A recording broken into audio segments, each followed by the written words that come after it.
Ayer presentamos un poquito un resumen de todo el trabajo que venimos haciendo entre las universidades, la Universidad de La Plata, la Universidad del Litoral, a quien represento yo. Hicimos un pequeño resumen de cómo se realizó el trabajo entre las dos universidades, con equipos. Nosotros representamos a equipos de profesionales de ambas universidades, las distintas etapas por las que transcurrimos, los estudios, cómo se hicieron, digamos, gran parte en base a información que nos proveyó COIRCO y otras fuentes de información secundaria, como las universidades, los institutos de investigación, y otra parte con relevamientos de campo que se hicieron en el mes de octubre, te diría que casi en toda la cuenca del Colorado, desde Mendoza hasta Buenos Aires.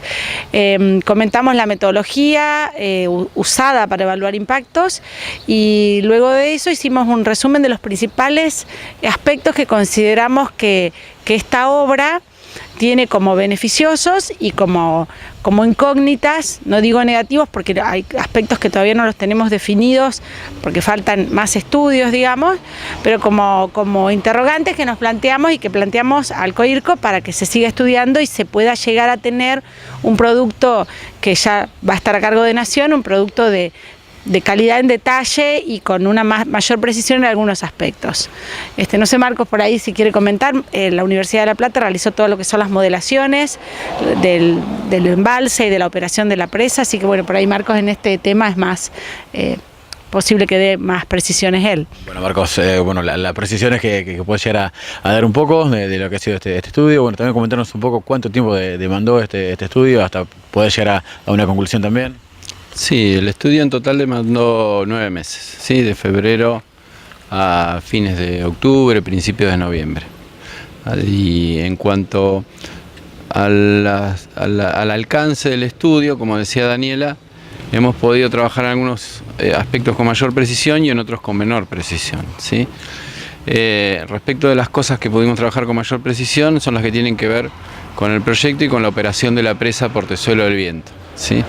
Eso se ha podido modelar y en ese sentido ha habido un trabajo conjunto entre la Universidad de La Plata y la Universidad del Litoral, porque nosotros hemos modelado la operación de Portezuelo del Viento, básicamente cómo hubiera operado Portezuelo del Viento de haber existido, por ejemplo, entre el año 1990 y 2017, ¿sí? Y cómo hubiera influenciado hacia aguas abajo, que es donde más nos concentramos nosotros, ¿sí?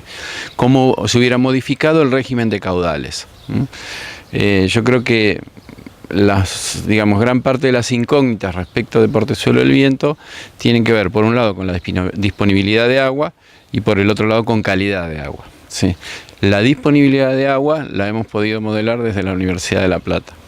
Y el tema de la calidad de agua, por lo menos algunos aspectos, sí, lo que tiene que ver con la conductividad eléctrica, que es por ahí el aspecto más representativo de la conductividad, ese lo ha modelado la Universidad del Litoral, ¿sí? Y en ese sentido hemos podido trabajar de manera articulada y en equipo, ¿sí? La disponibilidad de agua es un punto importante, de algo que se viene hablando de mucho a través de la posibilidad de esta obra de Portezuelo del Viento.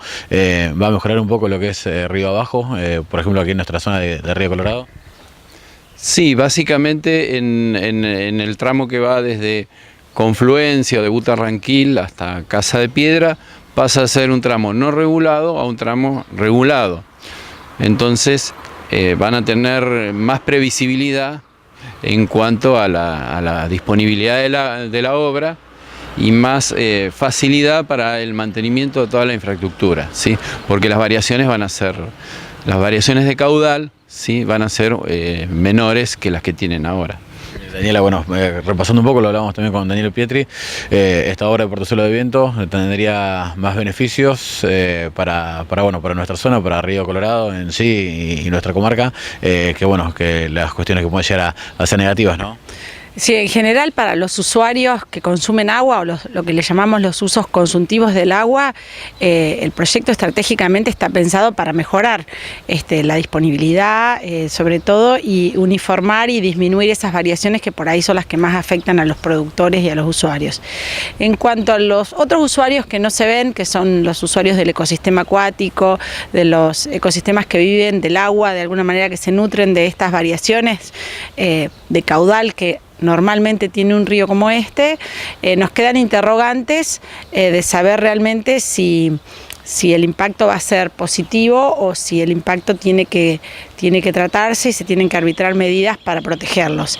En este momento me inclino más a pensar de que va a haber que tomar medidas de protección de los ecosistemas que aseguren, si bien el agua en cantidad y calidad para los pobladores y para el riego y para generación de energía, por supuesto, como otro de los objetivos del proyecto, pero que asegure también esta nutrición a los ambientes naturales, que son los que soportan todo el sistema en realidad y los que le dan la vida al río.